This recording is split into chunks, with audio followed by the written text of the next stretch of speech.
The People Make the Places, Episode 5 on Ghana. This is Mike Kofi May. So my name is Alexander Kojo Tete. Kojo is a Monday male born, and then Tete is my family name, but it's also the second male born. So I'm from Ghana. Where are your favorite places to go? The people make the places. My favorite places to go in Ghana is the Volta region and in the northern regions. If we are within Africa, then Kenya, outside Africa, US, and New York. You've traveled a lot. Yes, I've traveled. I've gone to Nicaragua. I've gone to Nepal. I've gone to Honduras. I've traveled a lot. California is a very nice.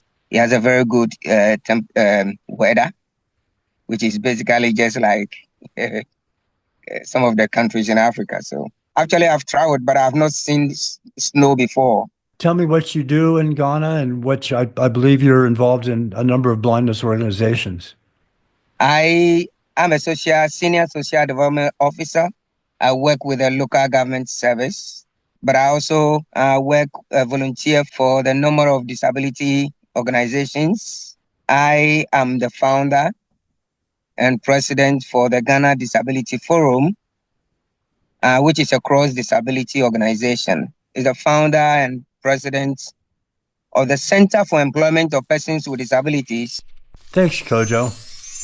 Let's begin with my college trip to this West African country in 1976 and go through 2024 with a trip by a mom and her blind son. This is Mike May, and here is a portion of a speech I gave to the U.S. Air Force Academy Leadership Conference in 2009 to introduce my trip to Ghana. A lot of challenges for a blind person in traveling around the world. I'm in the dubious 100K flying club, which means I go a lot of places, usually by myself.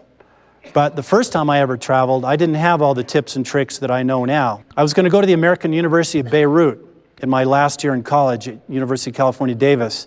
And 4 days before we're supposed to leave, the dean of the university was shot and all hell broke loose in Beirut. This is 1975. The trip was canceled. And I've been planning this, working on it for a year, figured out what I was going to do with my seeing eye dog in mostly a Muslim area and how to deal with the dog in a foreign country and all the academic stuff and dealing with Arabic. I'm not going. What am I going to do? I didn't want to spend my last year at Davis. I was ready to do something crazy. So I looked around and they said, well, we can go to the American University in Denmark. I don't think so. I mean, nothing against Denmark, but it was too easy. I was looking for a cultural slap in the face, and that wasn't it. So I ended up signing up for a program to go to Ghana, and you stay with a family and do a semester. Right as I was ready to go, they said, well, sorry, we can't find a family that'll take a white blind guy with long hair and a seeing eye dog. So here we are again. I talked to the head of the program, and she said, well, why don't you just come anyway? We'll figure it out when we get there. That's my style of person.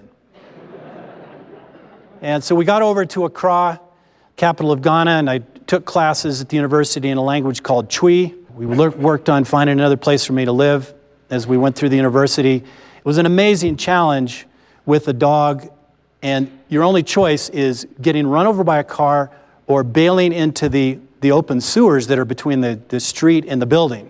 And talk about trying to flag down a taxi with a seeing eye dog in a place where they only view dogs for security purposes. I had to really come up with some neat techniques for that, which basically meant hide the dog. And when the guy pulls over, jump into the car, pull the dog in, and then wait as you go through this process, him screaming at you for half an hour to get out of his taxi in a different language. That's what happened almost every day.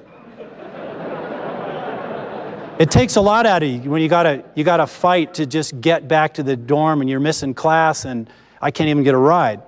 Well, they finally found a village out in the hinterland where I could stay with this a Muslim family. Unfortunately, they didn't speak Twi, which I didn't know that much of, but a little bit. They spoke Nzema. So off I went to this jungle village, no running water, no electricity, to help build the first cement school. It was a real challenge. Just dealing with not having a language is mentally challenging. The physical challenge of being in a tropical, hot climate, doing a lot of physical labor, was really hard. I'm so weird compared to what they're used to. What do they do about it? But they were incredible because as I showed my interest in digging this foundation and helping to construct this school, they weren't like a lot of people and kind of lowered expectations and saying, oh, you're the blind guy, just sit him off in the corner and let him watch. They helped facilitate me doing this job. So I sweated right along with them for 5 or 6 hours a day. Incredible experience surviving Ghana. Unfortunately, I got malaria and dysentery and came home early. The fondness of that and the things that it taught me about the rest of the world is irreplaceable. Ghana was the first African country to gain independence in 1957, and their first leader was Kwame Nkrumah. Each day of the week has a boy's name and a girl's name associated with it. Kwame is a boy born on Saturday.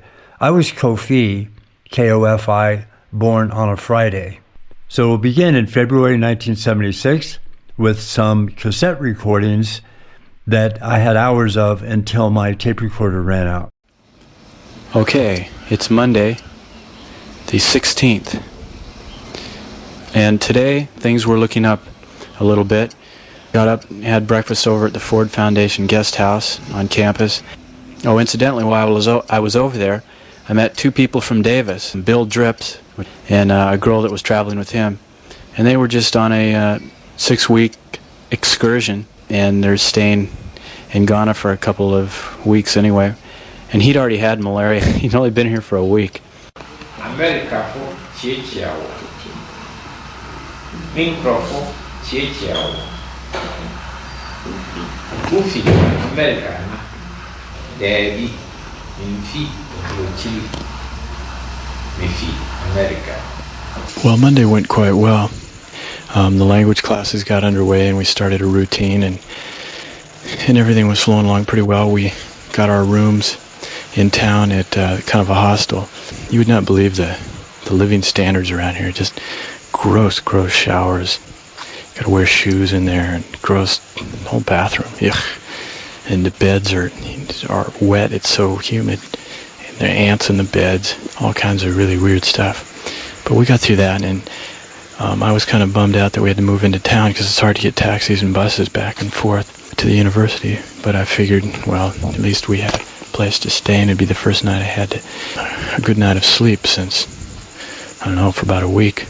We went down to the marketplace and got my spirits going pretty well because there were, I don't know, a lot of people around, a lot of things happening, and I found that we could eat for a lot less. We had kebabs, bought some oranges, and people are really just petrified of toady. They go to the other side of the street when we're coming, and you just would not believe the response. I'm really going to have some major problems with buses and taxis somewhat also, because they won't let her on. We couldn't get a bus this morning to campus. Tuesday the 17th. I'm staying tonight in the girls' room again. I traded beds with one of the girls down in the hostel just so I wouldn't have to take the bus back and forth. I'm going to go in and hopefully get some sleep tonight. I started running today too, by the way. It's awfully hot out, but I'm getting used to it. Wednesday the 18th, I went to buy some bread out in front of the dormitory here, and I gave her a CD. She gave me 80 pesos change. Went into the dining hall, and I was sitting there, and one of the girls came up and said, "Mike, there's a little boy that wants to see you outside." So I went outside. He said, "Here's 20 pesos that he said I dropped." I was so astounded that I just gave it back to him. People have been trying, it seemed to me anyway, that people have been trying to rip me off and, just really have this horrible image of Americans, that you're, just super rich and everything else. And compared to them, I suppose we are.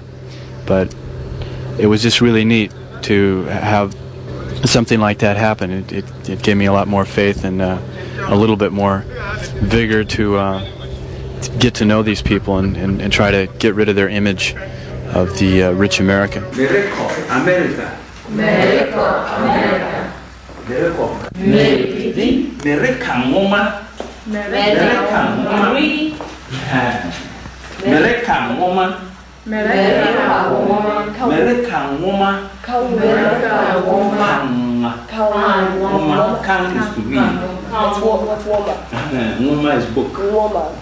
I just ate it in my second gutter. I told you about these trenches they have around here about couple feet deep. Well, I just fell in one. So a car came roaring by. They don't give pedestrians the right of way. Right here, they just beep their horn and just keep on roaring. You better get the heck out of the way or you've had it. So I just fell in a gutter. Not too bad or anything. I've gotten it down. I kind of expect it now. Another thing that's really weird is these people just do not understand that I'm blind. As much as they can't accept the dog, they can't accept that I'm blind, which might be a beneficial thing. Maybe I should work on that too. No, but they point and they give me directions, and I tell them I can't see, and they still just do not fathom that idea at all. I don't think they've seen any more blind people than they have seeing eye dogs. I think one of the weirdest things is, or the things that just throws them the most, is the size of the dog. Because there's a few little dogs running around, but dogs this big, they just say, wow, I've never seen anything that big. Because for one thing, they just wouldn't be that healthy around here. Oh, God, it is gross. Oh, that just blows me away, the way these bathrooms are. Just as I was walking up these stairs, past this girl, she was coming down the other way, and as she saw me coming, she stepped into another room to avoid the dog. And she waited until I got a whole flight above her before she kept going on down the stairs the way she was going. That's how freaked out people are about the dog. This is the most beautiful time since I've been here. I'm standing here about 6 inches of water. Can you believe it? It's on the west coast of Africa. That just hit me, I just cannot believe it. And across this water, it just goes on and on. It just gives me such an incredible feeling. The water is just perfect, not too hot, very comfortable. I could sit in it, I could go to sleep in it. And here I am, looking out, the sun's off to the right, the undertow is going to the left. And I was just thinking, just kind of fantasizing and thinking of images. And I was sitting in the water, and as I was diving under, I kept my hands on top of the water. And it was the neatest feeling. When the water foams up, it just feels like just this really kind of almost sensual experience. Something I never noticed before in the water. And I notice it now as I'm standing right at the shallow part of the water. It foams up around my ankles. Very, very beautiful feeling. And the other thing is, standing out there with all this noise, just roaring, intense sound, I had this feeling that I was everywhere and nowhere at the same time, if you can imagine it. Almost like being in a vacuum, although a vacuum that had me very tightly in its grasp.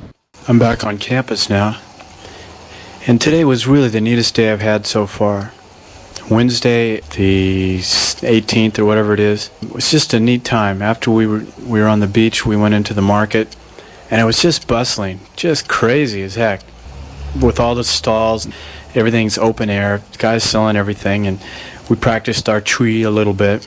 Just kind of interacted with the people, and it was just fun, really neat. All I bought was some bread, some white bread and some brown bread. And all the people are just freaked by toadies still. I can't believe it. I had no problem getting a ride on the Trotro. They're kind of like pickups with seats, benches across them. They just cram about 30 people into the back of a pickup, if you can imagine that. Coming back, the same, no problem. What else? Oh, I got a family. I'm going to be staying with in Kumasi. I haven't heard any details about it.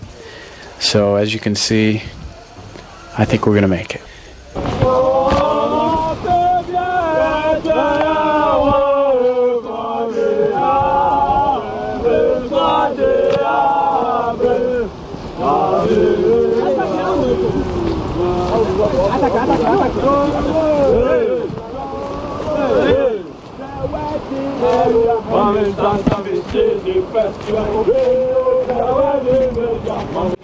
This is Thursday the 19th. When it was time to go home, I had to make it by myself, which was my first real test. So there really wasn't any buses or Trotros or anything running. So I went out to the front gate. I never would have believed a month ago that I would have been hitchhiking 10 miles in Africa, but I was. These two Ghanaian guys flagged somebody down, and for 2 cedis they took me home. And they took me all the way there. They went around, they were asking these different watchmen where this place was I was staying, because it's kind of an obscure place. They took me right to the door, and the guy even walked me up top floor to my room. And I gave him a 10 CD bill, and he could have cheated me. He gave me the change. I didn't even look at it, just put it away. So it's neat to be getting a more trusting, warm feeling towards these people.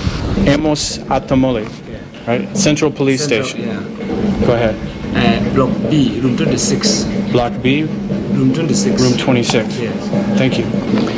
That was two guys that helped me come back here to my place tonight. Well, I kept asking directions, and I was accumulating more and more people. I had about an entourage of 5 people leading me around. All very nice. And they found a policeman, and then he walked with me all the way back here, him and one of the other guys. And he let me feel his gun and stuff. It was really funny. It's kind of like a musket. You might hear some drumming off there in the distance. That's going to be beautiful to sleep to tonight. First time I've heard any drumming, really. Any music playing of any kind. I thought there would be a lot more. But there's some guys down pretty close to the building here that are drumming away. We'll come back to the cassette recordings in a bit.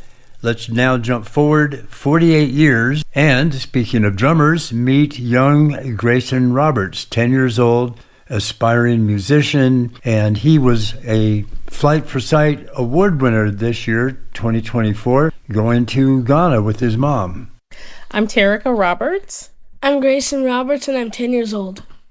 And we won a grant from Flight for Sight for $10,000, a travel grant where we chose to go to Ghana, Accra, Ghana, in order to highlight some of the disparities of accessibility there. This was random. One day we were just researching the different levels and the different causes of blindness across the world. And we saw that there was a larger amount of blind in Africa. And we kind of went down this rabbit hole of research. And when I stumbled across White Cane Project, and always thought that that was very inspiring, that they were raising money to provide canes to the community, because in Africa, there is no insurance, there are no services that provide these canes. And so we, were touched by the fact that they don't have them as easily as we do. So then I had heard about the grant program last year. We actually applied for the grant last year, but we didn't get chosen. So I reapplied this year with Ghana and the White Cane Project in mind, and lo and behold, we were chosen. I became famous from a lemonade stand in our front yard, and another influencer, his name is Charlie Rocket, he helped us hold a bigger lemonade stand at kind of the office where he works. It's the Dream Factory in Los Angeles. And we had a couple hundred people there, and I got to sing and play with Travis Barker. You play drums, right? Yes.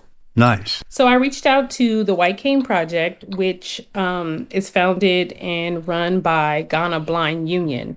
And essentially they function very similar to Braille Institute, which is what we have here. So that's kind of like their function. They kind of work with a bunch of different programs, schools, to provide services for the blind across Ghana. So I reached out to the director, Dr. Pierre, who was very shocked and didn't know what I was talking about when I reached out. He's like, what? What do you mean? So he was very surprised. And as I explained to them more and more about our idea, about the grant, they became excited and welcomed us. And so we worked with them to coordinate everything. He provided, referrals or suggestions and different things. And he actually set up an itinerary for us while we were in town. It was really, really a nice experience. They came up with different tours for us to take. They went out on different tours with us. I think it was cool. Me and Dr. Peter actually got to perform together. He did an African rap, and I played the drums. So we asked our viewers to donate money so we can buy canes. And another big company in Canada for tools for disabled people like me, it's called Amputech. They donated 100 canes to us. So how did you go about donating and presenting those canes in Ghana? We actually went to tour the School for the Blind, and they actually held a kind of performance for us, and we gave all the canes to the center too. And we actually donated some to our new best friend. His name is Joseph. We met Joseph in like this kind of village tourist part. It's kind of like where a lot of stores are, and we also got to do a drum circle. When I first arrived in Ghana at age 22 and stayed in a place in Accra, there was a drum circle 24 hours a day right out my window. And of course, it was hot and humid, so I had the windows open. It took a little adjusting to with that drumming going around the clock. It's probably the same place. It was called the Art Center. So at the Art Center, actually, there is a very large immigration population. Mm-hmm. And they've kind of taken refuge there, like next to, within sort of the art center. And so we met Joseph there. Joseph was one of the drum instructors, and he kind of gave us a background on the immigration population and what was happening and why so many immigrants were migrating over. And during that conversation, he actually shared that he had 3 blind family members and explained to us that they use branches to get around. They peel the branches and turn them into canes. And so when we told him why we were there, he was amazed. He was excited for us. And so we took a few canes and actually took them back and gave it to him. The thing is, like in Ghana, we noticed about the terrain was very rough. So they don't have a lot of paved roads, a lot of potholes, a lot of dirt, rocks. So it kind of makes it difficult, especially with the thin branch, is what Grayson is explaining. Like, it can be very dangerous. Some places there were sidewalks. Some of them, there may be sidewalks, but they're not necessarily paved. It could also be a dirt road. Yeah, like at the art center, it was just a bunch of dirt paths. And there was a lot of kind of uprooted rocks.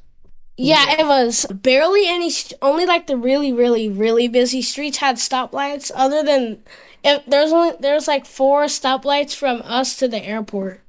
So lots of cars, lots of traffic, lots of people going every which way. Yeah. We did also notice that there were no street signs for the blind. No, here we have. There was no like those poles that you push the button on. No braille printed on any doorways, or none of the elevators or bathrooms, almost nothing there had braille. What did you think of the food?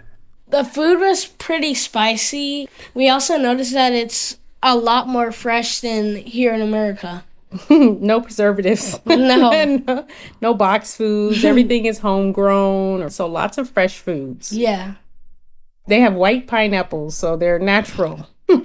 Speaking of fruit, we also got to try, me and my cousin got to try coconut too. One of the unusual foods I remember from Ghana was fufu. Did you try that? No. No, but mom and his cousin did. Grayson wasn't too explorative when it came to the food.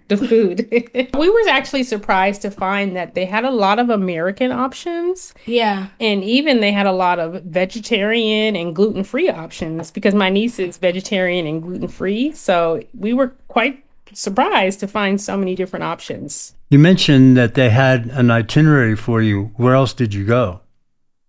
So the Ghana Blind Union, they put together us traveling out to the Gold Coast, the slave castles. They showed us where the slaves were kept, and they gave us a tour. We also saw cannonballs. There was this box of really heavy ones, and there was this gigantic cannon too. And we got to go inside the dungeons. We went rock climbing.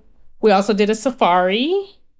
We also toured the Akropong School for the Blind, which was very cool. So we toured the school. Grayson got to go around to visit different classes. He got to meet some of the students. This school actually has about 400 students who live on campus Monday through Friday, all who are blind.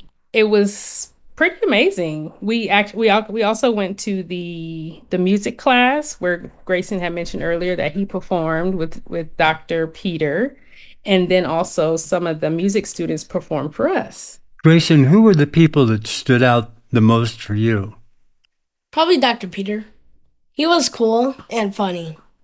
And our driver too, especially the driver. Dr. Peter is also blind, very smart, doctorate degree, very funny, had such a wide range of knowledge on history and the culture. And he's even lived in the United States for several months at a time.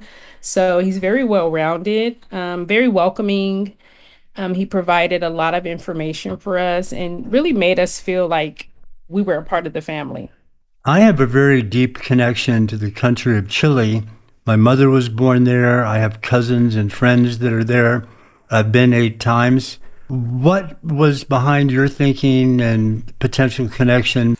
Well, that's part of the reason that we had started looking into just Africa in general. We actually did the 23andMe test. And it came back that me, mom, I have a 48% African heritage, 13% of which is Ghanaian. So that is why, we had kind of started diving into the history of Africa anyhow. So that was really, really good to experience.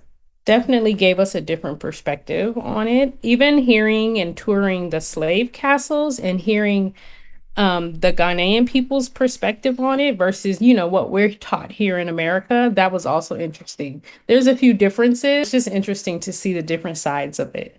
We also celebrated White Cane Day with the Ghana Blind Union. They had a big party, dance performances, drum circles, and that's where we presented the canes to the foundation.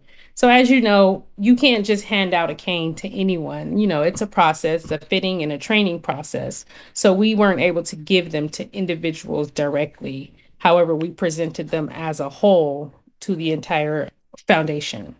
Yeah, touring the School for the Blind was really profound to see the kids just navigating around the school, doing laundry, preparing their lunch, walking from class to class.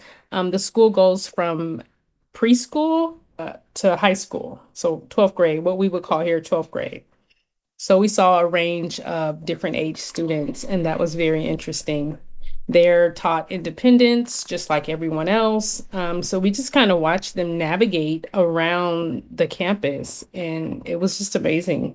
Where would people follow you? I'm sure there's a lot more fun adventures to come. Oh, yeah. We don't plan on stopping anytime soon. You guys can follow us on Grayson's Instagram, Grayson's View, at Grayson's_view. He's also at Grayson's View on all platforms. All platforms, TikTok and YouTube as well. I've wanted to go back to Ghana since I visited in 1976. So I want to thank you guys for giving me a taste of it virtually. Loved hearing all of your details, bring me back in my mind to that wonderful place.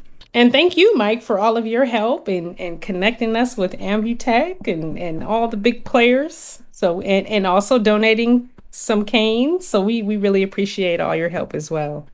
Gina and I were glad to do it. Thanks for being on The People Make the Places.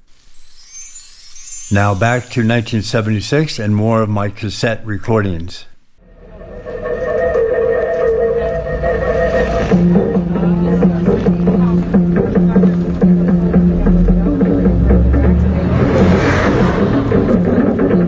It's February 29th, about 1:30 in the afternoon, and going down the highway in an interesting bus from Accra to Takoradi. The bus has seats that fold out of the aisle into the aisle, so there is no aisle once they fold down. So the bus sits like 5 people across. We had a hard time getting Toady on the bus. They absolutely refused, and then one of those things that just seemed to keep working out that way, we ended up getting on. I love it here. Just what a change.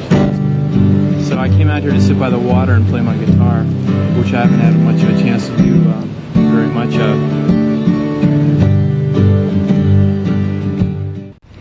You can't imagine how beautiful this is. I'm going to use up a whole tape just listening. It's pitch black down here, and I'm sitting among a bunch of grass, and there's palm trees all over, a few coconuts sitting on the ground. They said that there's monkeys that hang around in the trees like during the daytime. It's just gorgeous.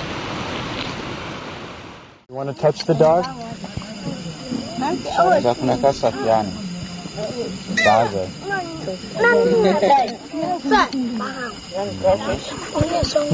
She's very nice. If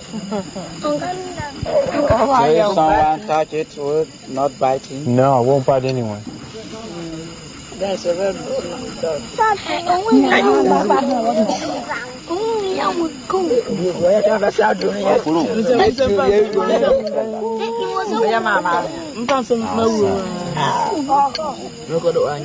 The dog is very nice. Toady.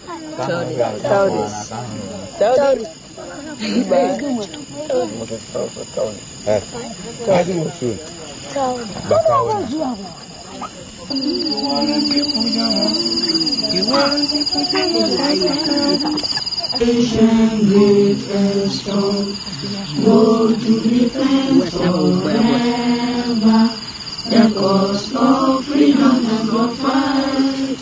Through our hearts we true humility, make us cherish fearless honesty, and help us to resist oppressors who will bow and night forevermore. And help us to resist oppressors who will bow and night forevermore. Take a number, tick-tock, stop, shot, never to go round the money old man. 90 years under slavery, tick-tock, it's last, take a number, tick-tock, stop, shot, never to go round the money old man. There is blue lion, wash the white away of tears. There's no death, no pain, no tears, and the hand not come by ears for the blue lion.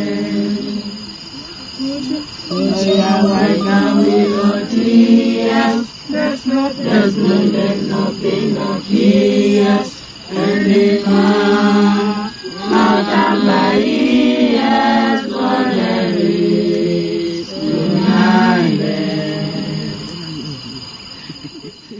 We're in Kimberley. We can hear the ocean from here. It's about 6 miles away, but you can hear it off in the distance. It's so quiet. All the huts around here are thatched and mud huts. They have a school that's already built, a secondary school. We met the chief tonight, and we have an official meeting ceremony tomorrow. But he's dressed all in white, a white caftan from head to foot. It's a white beard, and apparently he's just incredibly handsome. Very impressive guy. He carries a majestic staff or cane that's all carved in gold on it. Makes you feel like a peasant. The people are really neat, and that music you heard was some of the kids that gathered around me and Toady when we were sitting on the grass, and I got them all to start singing, and they knew a bunch of American songs and some hymns. It's a Muslim town. There's not much hope for getting any mail or anything else out of here. There's no electricity, no running water. Everything comes in buckets. So we're really going to be living off the land. What is your name? Ayosa. Ayosa? How old are you?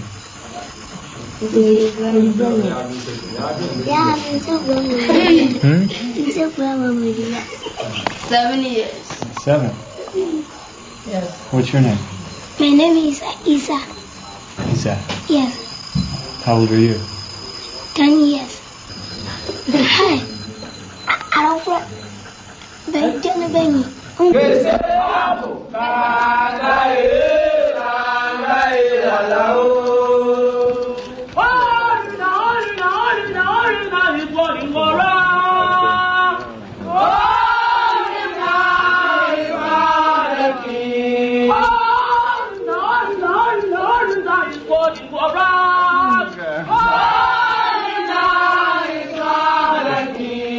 When I was a chief. When I was a a chief was I in this way, in this way, in that way. When I was a chief was I. When I was a chief, a chief. When I was a chief was I. What's your mom go be on there?